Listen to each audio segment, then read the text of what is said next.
What is a life worth living? What kind of life is worthy of our humanity? Theologian Miroslav Volf wants to reorient theology around human flourishing. His distinctive Christian vision of a life worth living attunes to joy and sorrow, celebrates pluralism in public expressions of faith, and honors everyone in our common search for meaning, truth, and what matters most. I think we go wrong when we don't honor people's own search for truth. Truth-seeking conversations about something that has a claim upon your life.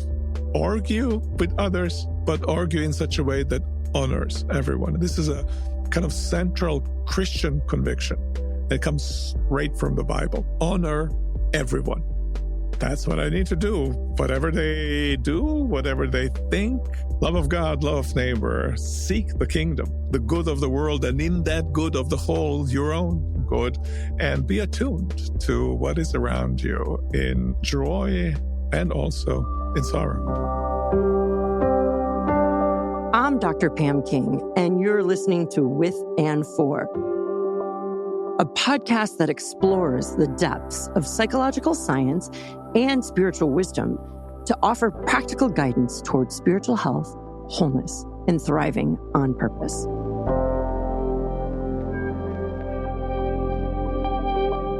We as a culture are in a crisis of meaning. It's almost like our existential compasses are off kilter. So many people are uprooted from faith, social, and civic communities. These are institutions that once supplied narratives for us. They gave us a sense of identity. They provided belonging. They provided rituals that enabled us to know who we are and who we belong to. This is really important because meaning and purpose are central to our spiritual health and therefore thriving. Theologians come into play because psychologists are more concerned with how meaning is made, looking at the cognitive and affective processes in your brain that are involved, and are more apt to describe what occurs, where theologians are more apt to prescribe what should occur. My guest today is the renowned theologian Miroslav Volf, the Henry B. Wright Professor of Systematic Theology at Yale Divinity School, and the founder and director of the Yale Center for Faith and Culture. I had the honor of having Professor Volf for systematics theology his last year at Fuller Theological Seminary. We need stories of love and hope to define our lives. Much of Miroslav's life's work has been devoted to understanding what constitutes a life worth living. In our conversation, he shares about a God who is with us, who is loving and created us for love, and calls us to an active role in the flourishing of this world. A central conviction to my work is that interdisciplinarity leads to more understanding. And for the last 2 decades, my psychological research on thriving has been intertwined and deeply influenced by the work of Miroslav. And I am deeply honored to share this time with him, to not only learn more about his personal story and hear about his work on a life worth living, but most importantly, to experience his contagious spirit of faith and hope that we are with God and one another on life's journey, and we are for a greater purpose of living out love for the sake of the world. In this episode, theologian Miroslav Volf and I talk about ways to discern what really matters and how to be intentional about a life worth living. Challenging many of the hyper-individualistic assumptions of our day, Miroslav says a thriving life is a life of connections and convictions. Miroslav reminds us that our spiritual health is dependent on our relationships with one another, with God, and creation. We discuss the kinds of spiritual practices that quiets and create space, that slow us down, and allow us to attune a broad and secure space for human becoming and unfolding. He is passionate and vulnerable about his own experiences of faith, suffering, hope, and flourishing.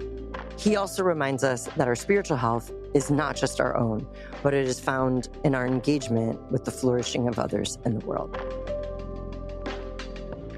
Miroslav, I am so grateful and honored to have you on the show today. You've been deeply influential. And as a former student, it's been such an honor to collaborate through some of your projects on the good life and to have you talk about the good life and flourishing, because it is so deeply shaped how I think about human thriving, human development, relationships, spirituality. And I'm just really looking forward to talking about that today.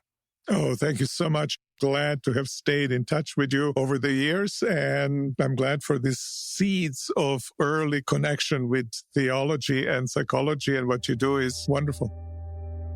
The scene starts in 1972, Croatia, then part of the Socialist Federal Republic of Yugoslavia, where Miroslav spent his early life. Author of a book called Public Faith, he describes his first challenge to live that faith in a public that viewed Christians as parasites. I'm really interested to hear about how you came to the idea of thinking about a life worth living as a person of faith. It seems to me that from the very beginning, when I embraced consciously faith, when I was around 16 years of age, it seemed to me, and I hope I'm not just projecting something into those adolescent years, but it seems to me that this was one of the questions at the center of it. How do we live? How do we live responsibly? How do we live in situations in which we are squeezed, as we at that time were squeezed in former Yugoslavia? Religion tolerated, but not much more than that. And so from the get-go, I think for me, this was a question. How does one shape one's own life? And the phrase itself came after having read Tony Kronman's book, Education's End. The subtitle of the book is on why American colleges and universities have given up on the meaning of life. And I think in that book, he uses as an alternative formulation for the meaning of life, a life that is worth living. And that book kind of jolted me to awareness that humanities, but also theology along with humanities, has in fact been giving up on that question of the meaning of life. And I have my own analysis, sociological and otherwise, why that is the case.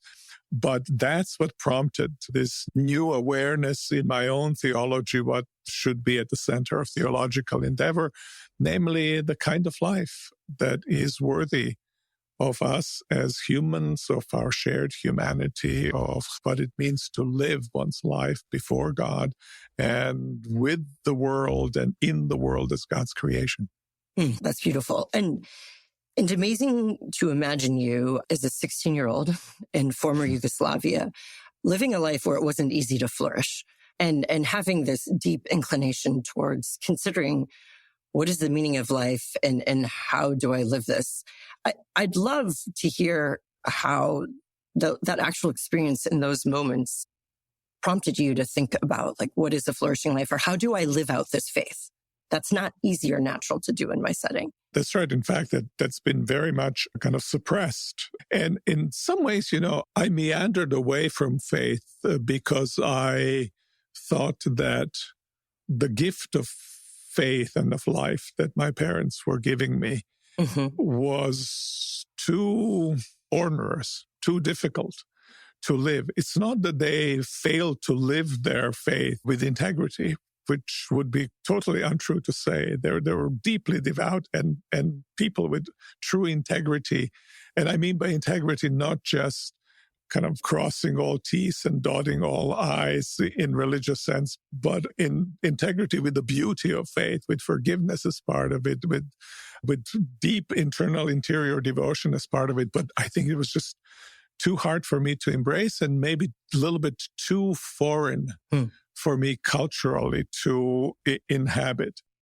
And when I came to faith, I was rather well known in my high school, and suddenly I was this kind of puzzlement. And I remember early on, somebody has placed on the door of a kind of common room for teachers. It was a fluorescent red sticker, Jesus is alive. And the vice principal of the school, who didn't know me really well, called me. They somehow figured out I must have done it. And he didn't know who I was really as a student. And he called me, and I entered the door, and he started berating me, started yelling at me and saying, who do I think I am to do such a thing? What's this thing but faith that I have, and so forth. And so it went on. And then in the middle of it, he said, what kind of a student are you? And I was a straight A student. So I said, I'm a pretty good student, straight A student. And he just jaws dropped, and he stopped, and he said, please sit down. And we started talking, because his experience was that people who believe are idiots, that they can't know anything, that they are these parasites that want to undermine whatever the society is trying to do. And so that was my first initiation, so to speak, in the public living of my faith. But it was also beautiful. It was beautiful in some ways. There's a story in the Gospels when disciples were persecuted and beaten up. And then it says that they said they rejoiced because they were worthy to suffer Christ. I never thought of myself as being worthy to suffer, not to say myself, but I thought always, there's this way, and that way is worthy to suffer for, because it's so extraordinary and so beautiful and so deeply human. And I think that experience of having been partly assaulted, and yet at the same time assaulted for what you thought was something actually beautiful. You were holding a treasure. And they thought it was a poison. Miroslav speaks of the beauty of a suffering faith, the beauty of seeking a pearl of great price. As a developmental psychologist, this got me thinking about two angles on the role of faith in an individual's life. There's the lived experience, feeling, emotion, presence, relational encounter, and there's reflection, careful thinking, seeking understanding, observing, looking at the world scientifically. And it seems that wisdom might be found in the unity of these. You said something so beautiful. You said you realize that this is a way of living worthy to suffer for. And about how old were you, do you think, when that became apparent to you? I don't know when I could have actually articulated it in that way, but that's what we felt. Another occasion where we were actually beaten and chased out of a village that was completely communist dominated, and we kind of disrupted it by I don't know what we did. We spoke about Jesus, and they chased us out of the city, beat us up and chased us. And then we had this kind of sense of joy. And I think it's in experiences like this, like that one, that one kind of realizes that there's something really deeply kind of irrational. You don't quite understand why, simply for being different, you are being persecuted. And when that's simply being different, you consider that you have found something really, truly beautiful. I think it had the effect of appreciating even more what one actually had. Even if I felt, I can't quite always live up to the treasure, but it's the treasure that I'm holding.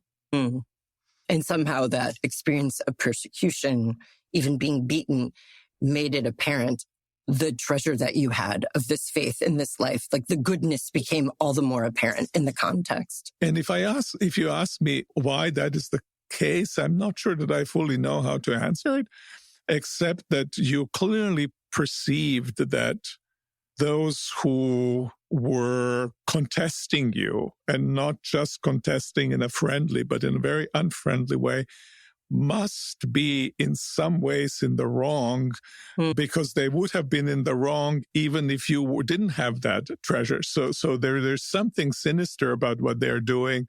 And that kind of reaffirmed in a strange way the goodness. I don't think it will pass philosophical test or verification or anything in that sense, but existentially, that worked as an important experience.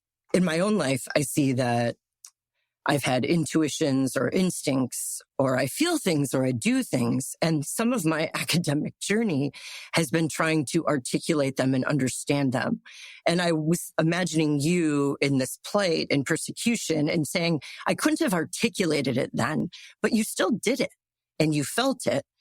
Well, I think you point to something really important, and I have those experiences that I have maybe intuitions, but also I engage in certain kinds of practices, and I think they're good, they're okay, but they are not as illuminated by reflection as they could be. And then I suddenly realize, oh, this is what I was actually doing, and this suddenly then becomes something larger and something, in a sense, more beautiful, and something that can be also through reflection purified, something that can be improved because of reflection. So I see that both that in some ways practices are sometimes smarter and more beautiful than theory, and that theorizing about those practices can make practices more beautiful and improve on them. And so there's a kind of a dialectic between life lived and felt and kind of experienced and life reflected upon. And I wouldn't want to have one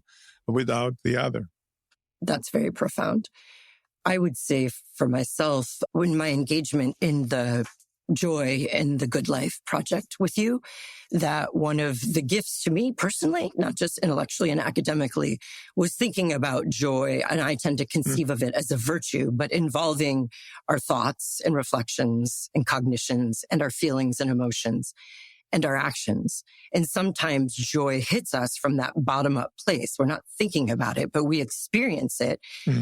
And when we can slow down enough to reflect on what's bringing us joy, that is very invigorating and points us towards more joy and what really matters.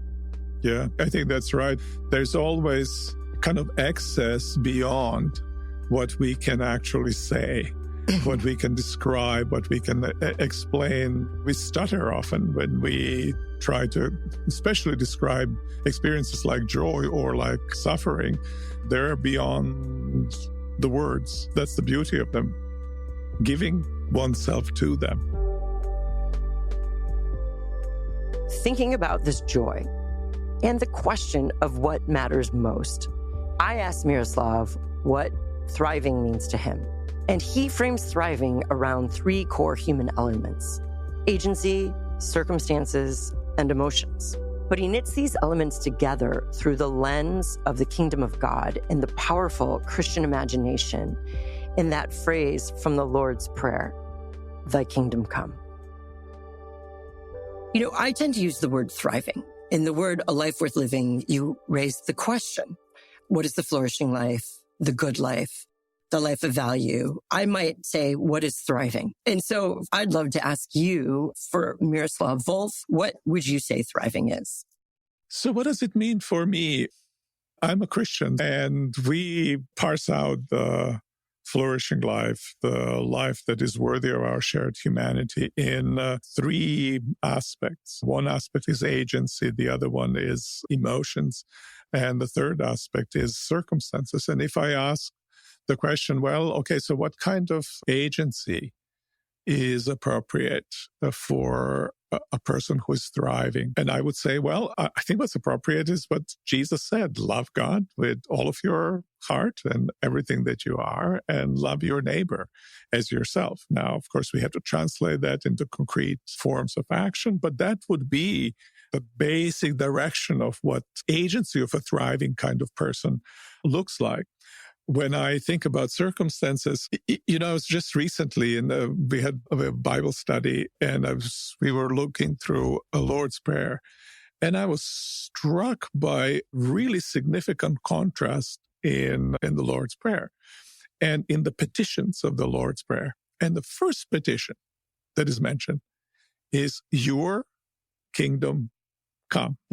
First petition that concerns the world, right? And the kingdom come means kingdom is here universal concept. in concerns setting a right circumstances that are global. Everything is involved.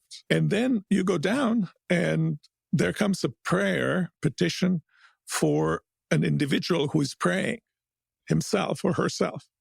Our daily bread give us today, or our sustenance for the day give us today. Now, that is so narrow. Our individual life and sustenance for the day, right? And you see now, obviously, there's a good that is being prayed for, but what is the proportion of the goods that you pray for out there, the world, and what is the proportion of the goods that you pray for your own life is something that probably in today's environment, people would invert that very easily. I pray first for myself, for my family. The world comes later because the world is less important than my own needs are.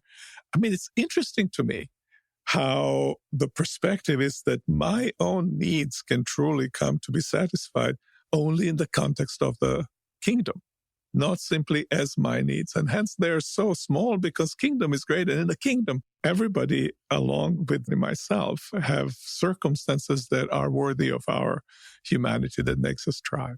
And then finally, the third one is emotions. And I always like to think of it as a kind of attunement with the world, that it's not simply feeling good, but you're attuned to the good of the world. And when you're attuned to the good of the world, then you rejoice.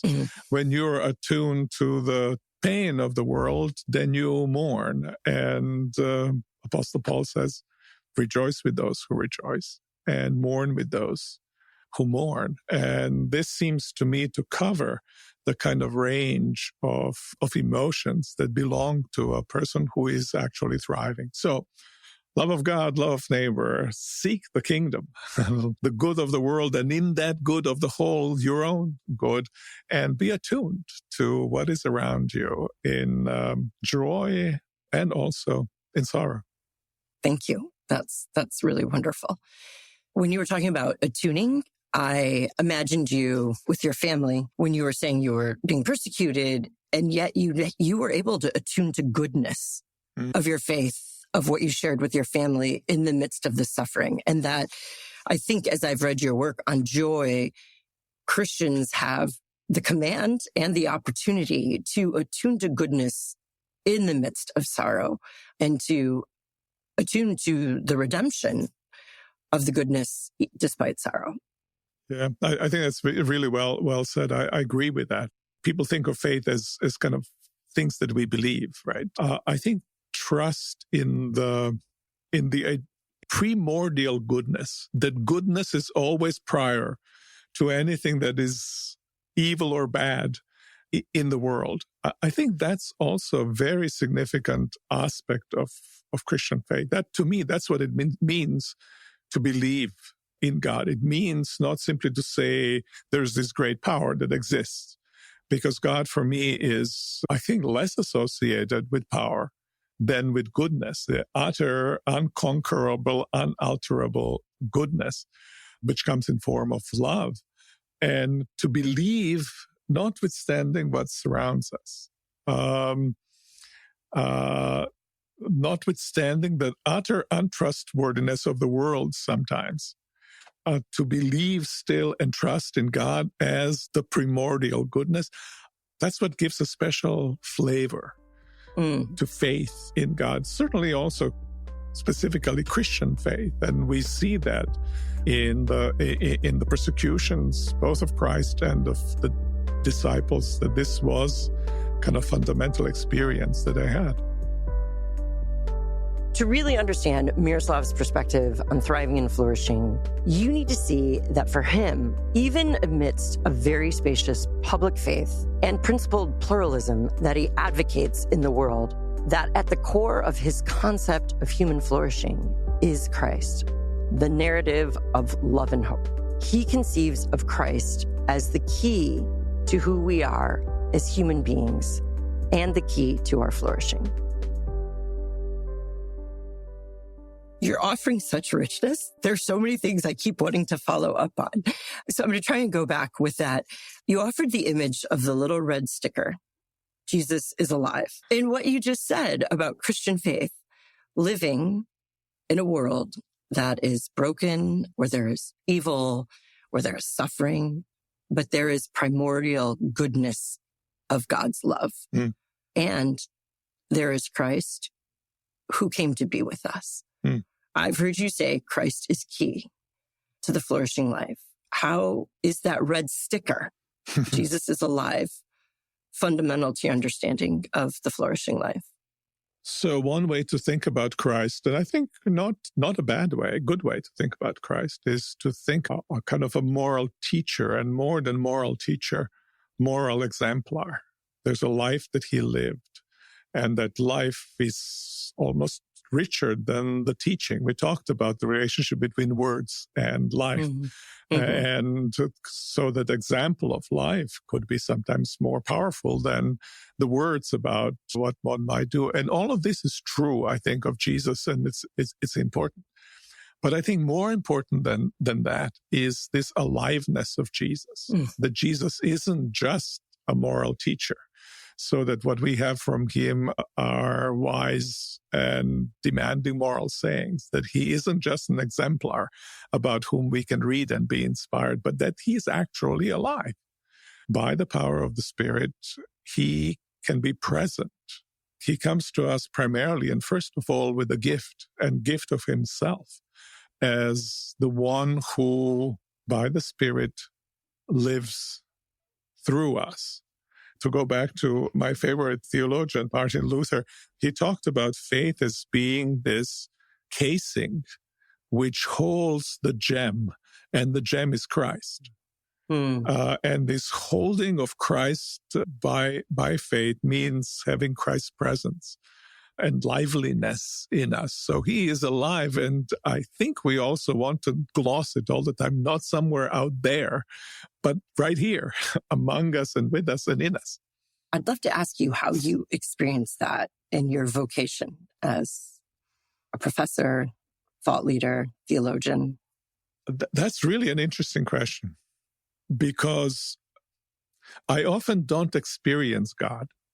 And there are all sorts of theories of why one might not experience God, because God is so different than the kinds of things we experience. I'm not sure exactly what I believe about that, but there is a kind of sense that how I see things and how I experience things, that I experience Christ not so much how way I experience people or things or beautiful sights or something like that, but that the Christ is present, so to speak, behind my knowing and willing. It's not a whisper to the side and somehow they're standing on the side and saying and whispering, but rather behind the willing and knowing.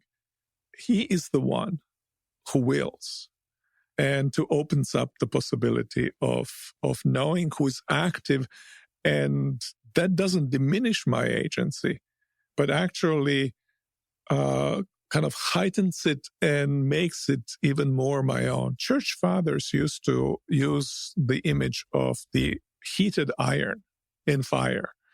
And you put an iron in fire and it gets heated and it glows and it's all red. All the heat and redness doesn't come from the iron, but yet it's iron, heat and redness.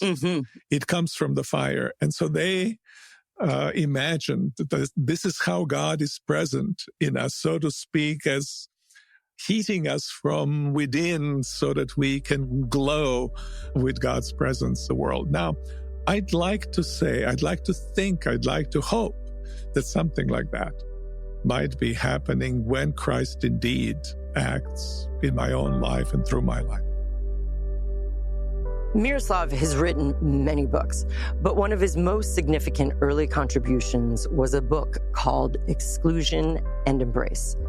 It's a book about the ugliness of exclusion and violence and the lasting beauty of reconciliation, especially as seen through the image of the father of the prodigal son. And in his theology of embrace, he talks about the structure of the human self as having a porous boundary. And to me, again, thinking as a developmental psychologist, this is an incredible expression of how we become who we are in relation. We are fundamentally relational beings, made by a relational God, and that's expressed in our earliest attachment relationships and then reverberates through the rest of our lives. There's a kind of space in which I cannot be very clearly and neatly separated from another person, though I am always myself. But the other person has come to inhabit and enrich that who I am. And I think we, across the times, we live in this dynamic relationship with others in which we are both unmistakable ourselves, and in that sense also have an obligation to preserve and maintain our boundaries. But at the same time, given that these boundaries are porous, we are also always constantly in interchanges, and we are enriched by others just by living together with them. And I think if we think of ourselves as self-enclosed individuals, then we're going to negotiate the relationship simply via our interest. I'm interested in this, you're this. Let's try whether these interests overlap. If they do, it's fine. If not, we go our own ways. But if you see yourself in much deeper communion with others, so that other is somehow some part of you as well, then the relationship ends up being very different, and key to it becomes more love or grace or gift-giving exchanges, without denying that something like rights as well ought to be affirmed. Amazing. And that goes back to your comment on the Lord's Prayer. The first petition is, thy kingdom come. The first petition is for otherness, but we don't ignore ourselves, but we are present. And first is a kind of almost petition for wholeness, of the whole of which I am as myself inviolably an integral part. For some of us, especially when we're young, religion really cramps our style. And it's interesting how some churches or people of faith struggle with being too restrictive. The constraints sometimes feel so claustrophobic. But in Miroslav's theology, personal wholeness in Christ is spacious and freeing. God leads us out of constricted spaces into expansiveness and open breathing. And it's only in that expanse, marked by love, that we can find our true selves. I believe a Moltmann quote you probably shared in class that just stuck with me was him saying that God does not cramp us. God gives us the broad space for which there is no more cramping. And I think like my experience as a teenager in church is like, religion cramped my style. It cramped me. It told me what to do, who to hang out with, what I was, who I could be or not be. And this expansive idea or concept that God gives us the broad space, that as a human developmental psychologist, that we can develop into where we're not cramped, but yet that space is in the context of a wholeness. It's just, there's a paradox there of spaciousness to be and become ourselves, but to do that with and for others, God, all of creation. Yeah, that's beautiful. I've appreciated that balance in your work. And it's interesting also that phrase, which Moltmann really liked, he liked it so much that he gave that the title of his autobiography is In the Broad Place. I didn't even know that. Yeah, so that's basically his whole life he construes as this being in that broad space. But it's interesting where it comes from. And I haven't seen him tied to that context, but it's in the context of liberation of children of Israel from Pharaoh, from Egypt.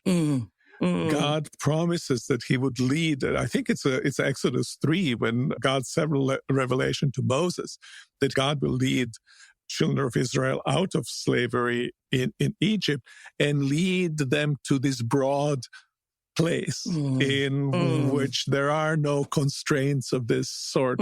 And so you can see how the house of Pharaoh is a house of constricted spaces. And that repeats itself in many kinds of setting, including, as you rightly know, a lot of religious settings. A lot of religious settings like houses of Pharaoh. It's a false god in the name of whom one is cramping people's styles often, right? Yeah.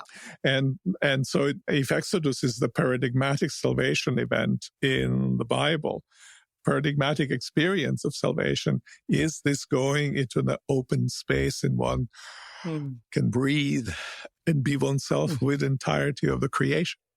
It's profound. I honestly find in my work, when I'm in more faith-based Christian contexts, that message of God wanting you to have space to be and become yourself, not for your own end, not to be full of yourself, but this full life, not full of oneself, but for God, is really freeing. And that a lot of people don't get that message through church, that God rejoices in his unique creation, that he has made each person. Like, you are Miroslav and uniquely gifted. And if you're not being a steward of who you are, you're not, in a sense, honoring God's creation. That a lot of people don't have that experience of, I am a beloved creation and I need to be a steward of who I am.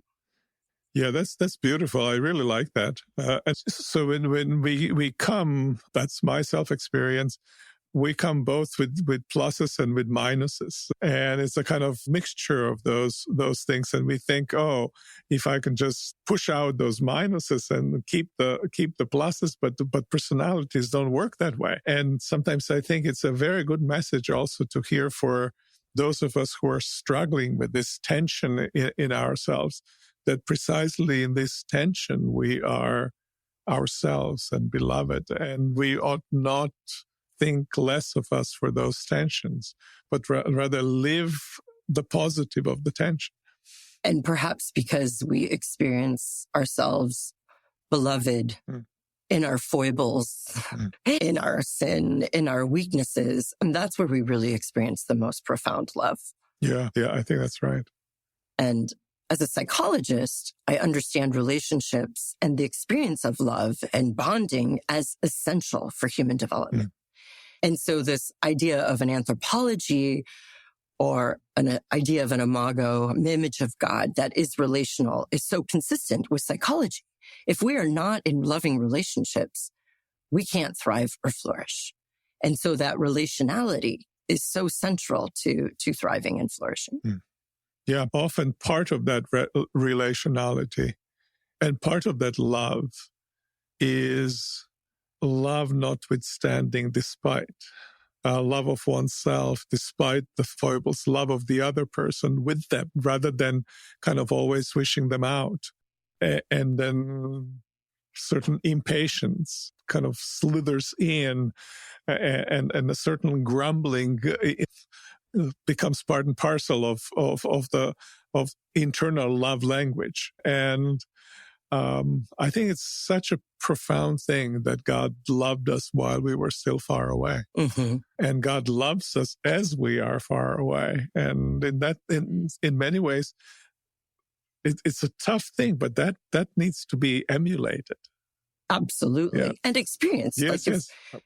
If we think of God as the ultimate lover, in a sense, that can love us daily despite our foibles, and that we have the opportunity to experience grace daily and forgiveness daily and be mindful that we're loved, that it enables our vulnerabilities and weaknesses to be gateways to love. Yeah.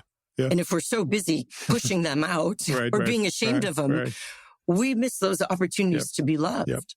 And I think that's true in our human relationships. We can be so busy being good and perfect, but it is when we allow those close enough to encounter us in our vulnerabilities and encounter others in their vulnerabilities. That's where love is experienced. Yeah. Thank you for that. Miroslav and I moved our conversation toward discussion of his latest and best-selling book, co-authored with Matthew Crossman and Ryan McAnally-Linz, Life Worth Living, A Guide to What Matters Most. The book addresses what I think is a rampant issue, and one I hope to address in my own work here in this podcast, as well as in the broader work of the Thrive Center. And what's that problem? It's that in the search for getting what we want, hoping that in so doing we'll find happiness, we often miss the normative question of what's worth wanting in the first place. This is the task of seeking truth, and it's one of our key practical takeaways for this episode. How exactly should we seek the truth? Pundits, poets, politicians, professors, pastors, and parents all make truth claims about how we should devote our lives. But in order to live a life that unifies the lived experience with lived reflection, we need to stay connected to truth-seeking conversations. I'd be curious on your reactions to the Life Worth Living project at Yale Center for Faith and Culture. How does that relevant to the church right now? Some people may see, well, this is non-Christian in some ways because Christ is mentioned and Christian faith is explicated, but among others on roughly equal footing. And we try to be really even-handed in terms of how we treat Christian faith in comparisons with others there. And so some people might feel, well, that's just not sufficiently Christian. That's just pluralistic. My sense is that many of the voices that we have gathered in the book and also that we teach in Life Worth Living class, they all think that there is a kind of a relatively coherent way of articulating what it means to live a life that's worthy of our humanity.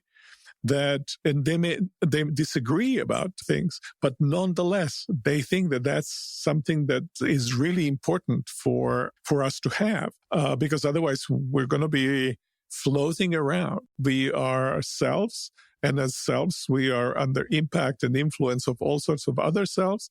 And we think that we are authentic, but we find ourselves imitating, emulating to no end what's around and kind of jostling to find ourselves and never being able to kind of settle on the goodness and on the truth of our own lives. And I think for us in this book to call people to this kind of in-depth reflection, I think it applies for Christians as much as it does for non-Christian. It applies for those who've been raised in Christian circles, because often Christian faith, as is the case with other faiths, has been kind of reduced to kind of set of moral instructions, rather than seen in its kind of integrity, rather than seen as what we say in the book, which I think is a very important part of the book, and that is the recipe, right? So you can't put all these ingredients together as you wish.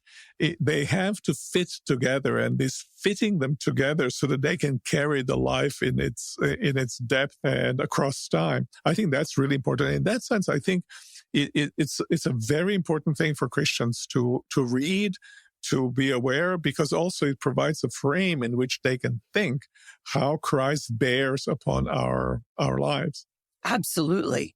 I want to get to that frame a little more, but one of the things that I so appreciate is you commend that a life worth living becomes normative. It becomes something that dictates your life, changes how you see the world, see yourself, and how you behave. But it also offers the perspective that not everyone lands in the same place, that the life worth living endeavor is not a one size fits all. And that in our pluralistic world, people construe a life worth living and pursue it differently. So again, it's inherently relational. We have to have the capacity to take other people's perspectives with respect and compassion regarding their choices about a life worth living, which often I'm not sure the church is always so constructive or helpful. Yeah, I think sometimes we feel that And this is true not just of Christians. I think it's true of philosophers and of other religious traditions. They make truth claims, right? Some of them with kind of the greater degree of certainty than others. But those are truth claims that are being made. And sometimes we confuse the idea of making a truth claims with a kind of absolute certainty that there is nothing new that we can learn, and that there can be no possibility of us not being fully right. And I think we go wrong when we don't honor people's own search for truth. The whole book is about having truth-seeking conversations about something that has a claim upon your life, and argue with others, but argue in such a way that honors everyone. And so for me, this is a kind of central Christian conviction that comes straight from the Bible, from 1 Peter. Short commandment: honor everyone. That's what I need to do. Whatever they do, whatever they think, especially honor those who've spent so much time trying to think through some of these issues, as many of the figures that are not necessarily Christian. I think that honoring others is such an expression of the first commandment to love. Yeah. In the church, and perhaps in culture and other religious traditions, we elevate truth-seeking, truth above love. And if we pursued truth in love, that would give us the disposition to honor one another's journeys. I think that I love that phrase. That's from Ephesians: seek truth in love, or live truthfully, live truth in love. It means that two can be combined. Love guides the way in which truth is being pursued, but we honor truth as we honor love in this attempt to seek what is true in a kind of loving way. I wish we as Christians knew how to do that better. It's straight there in the Bible, and we're pretty bad at it.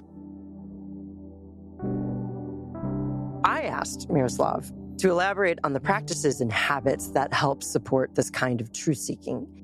And he brought a fascinating perspective on an almost monastic and ascetic practice of self-examination and intellectual discipline. And what's interesting here is how the role of creating space and freedom, hearkening back to Jürgen Moltmann's broad place and a sense of home, this is such an important practice to cultivate in life. You actually address in the book, when talking about how change is hard, and that if people want to find stability and commitment in seeking a flourishing life, they have to train, in a sense, to lead that life. One way to answer this question is I have this incredible luxury that I can do the self-examination of the self in the very process of studying and writing. And I have nurtured that connection.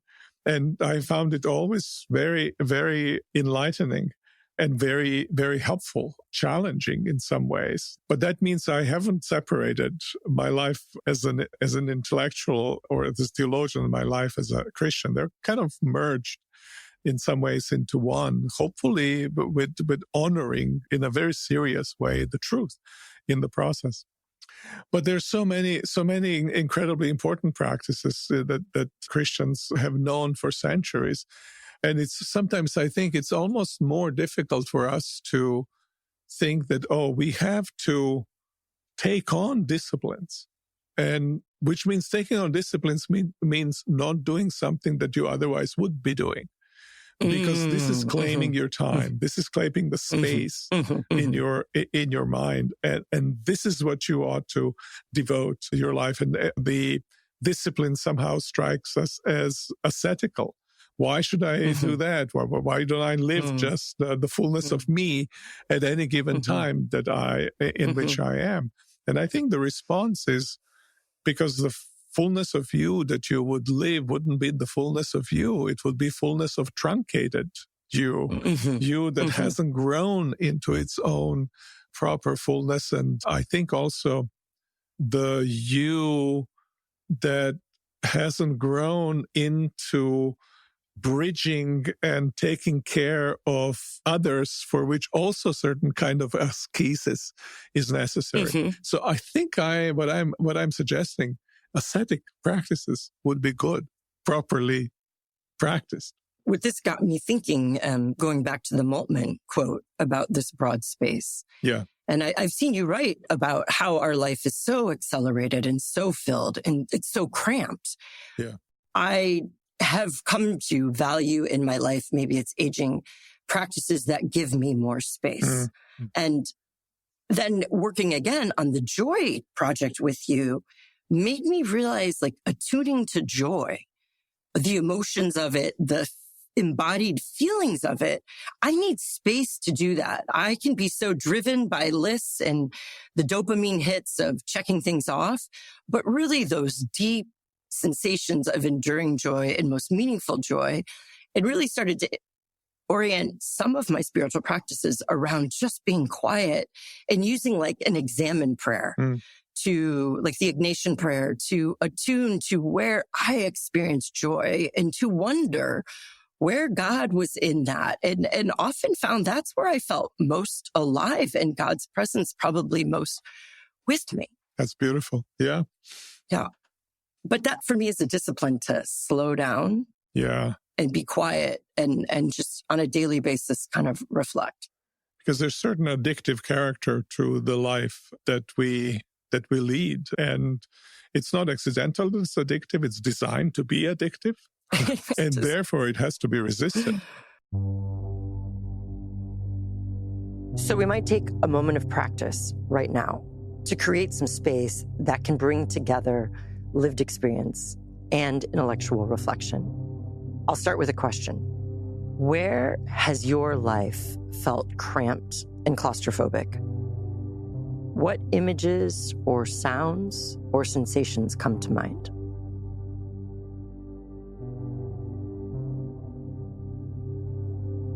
Now imagine an open and comfortable space. Is it an ocean? A desert? An expansive mountain vista? A large, hospitable home where you feel welcome? What feelings come along with seeing yourself in that space?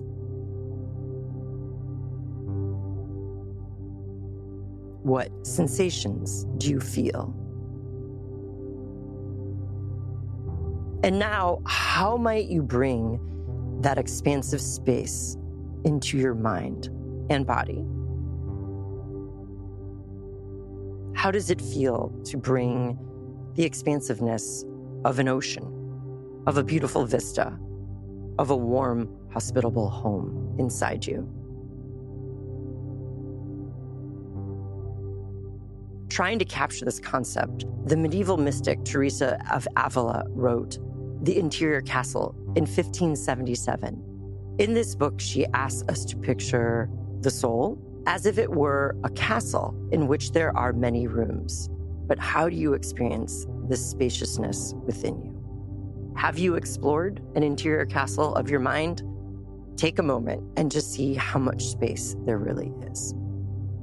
Space to explore, space to hold those feelings of lived experience, and also the reflections about our beliefs, ideas, thoughts. Perhaps cultivate a practice of exploring and building out space to feel and space to reflect. Thank you for practicing with me. I wanted to end on a relational note because the kind of public theology that Miroslav has become known for is in fact deeply relational theology. I think that's one of the key reasons it resonates so much with me. It's what pulls together the experiential with the reflective. It's what draws the prodigal back to the parent. It's what makes sense of how we can live together harmoniously in our pluralistic world. And it's what helps me understand how to live a life that is truly with and for. And that's the idea that all thriving is mutual flourishing. someone that you cite in Life Worth Living, an indigenous wisdom from Robin Wall Kimmerer, she says that all flourishing is mutual. And I think because of you, I have started to say human thriving isn't thriving when it's the expense of other people's thriving. And so true human thriving contributes to a flourishing world. I'm curious to hear how you think about all flourishing as mutual.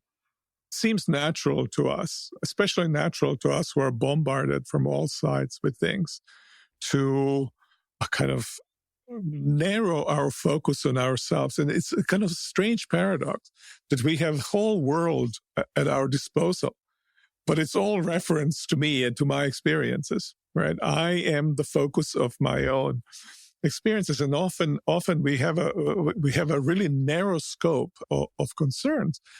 And, I look sometimes at the biblical traditions and I'm surprised how these people who lived in almost isolated areas, they speak about the world that God is creating anew and expect the savior of the world. And we expect in this globalized world, we expect the tiny little helps that we need for living our ordinary lives. And it seems like it's completely bizarre, like the Lord's Prayer.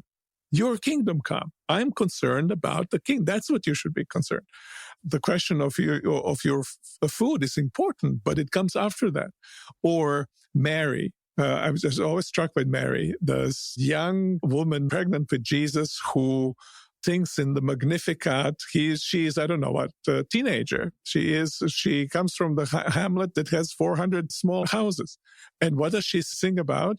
About God coming and taking the mighty down from their thrones and transforming the entire world, the savior of the world. And I think, well, this is amazing. So what I hope, what I want is the expansion of the horizon of concerns. Our horizon of concern is the horizon of God's mission in the world. Our mission is God's mission. Therefore, our horizon is God's horizon. And that horizon is the entirety of what God has created. I'm included in it, not me accepted, me in it, but as a whole. And that seems to me so obvious. And yet it seems and feels in the setting that we live as so counterintuitive, as if we were saying something out of some other world and not something that people have thought for centuries and people in a more impoverished, narrower circumstances than we have. I think even, within the context of the church, people who have studied God's word, where typical understandings of eschatology or afterlife is escaping this world and going to heaven and concern about personal salvation. And I mean, your work has so transformed my thinking of no, the Christian life is not one of escaping, but it's one of engaging God's world and participating in, the Spirit's ongoing work of not just redemption, but flourishing of this world, so that this may be a place that is where God fully dwells. I think this should be the last word of our conversation. This is fantastic. Well, thanks. Well, Miroslav, I see so much a life worth living, which is, a pluralistic endeavor, but it offers this space that we're talking about, a space that people don't naturally have in their lives right now. Our society doesn't offer places, spaces, or relationships in which people can honor one another, lovingly seek truth. And even if people land in different places, to love one another. And a life worth living creates that space within the academy and universities, colleges. I think it's an incredible offering for churches, other religions, but it is a space, it's a structure that we really need. And I love the invitation is so relational within the context of the book. But I just want to say thank you for being such a good steward of who God has created you to be, of being a steward of all those experiences you've had as a young person, and you've continued to grow and transform and have done so with reciprocity and offering this world so much and so many opportunities to continue to become who God created us to be with and for God. Thank you so much. I have a group of wonderful collaborators with whom I work, and they are one of the great blessings of my life. Ryan McAnally-Linz and Matt Crossman in this particular book. A lot of their own wisdom and hard work is in that book as well, and I want to honor them because they are amazing co-authors to have and friends to have. Thanks for your time today. So enriching. Thank you, Pam. Miroslav Volf's conception on flourishing as seeking and living a life worthy of our humanity, characterized by attunement in agency, life circumstances, and emotion, remains an important guide for my own theological and psychological research and how I live my life. The key takeaways that I will carry with me from this conversation are the following. Love guides the way in which truth is being pursued. Lived experience and intellectual reflection must be unified for us to find wholeness.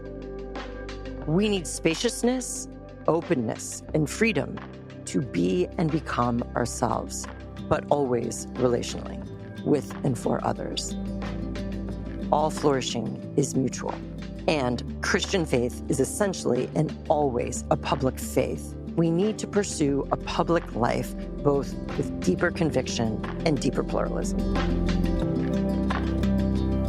With and For is a production of the Thrive Center at Fuller Theological Seminary. This episode featured Miroslav Volf, with very special thanks to the staff of the Yale Center for Faith and Culture. This season, new episodes drop every Monday. For more information, visit our website, thethrivecenter.org, where you'll find all sorts of resources to support your pursuit of wholeness and a life of thriving on purpose. I am so grateful to the staff and fellows of the Thrive Center and our With and For podcast team. Jill Westbrook is our senior director and producer. Lauren Kim is our operations manager. Ren Jurgensen is our social media graphic designer. Evan Rosa is our consulting producer. And special thanks to the team at Fuller Studio and the Fuller School of Psychology and Marriage and Family Therapy. I'm your host, Dr. Pam King.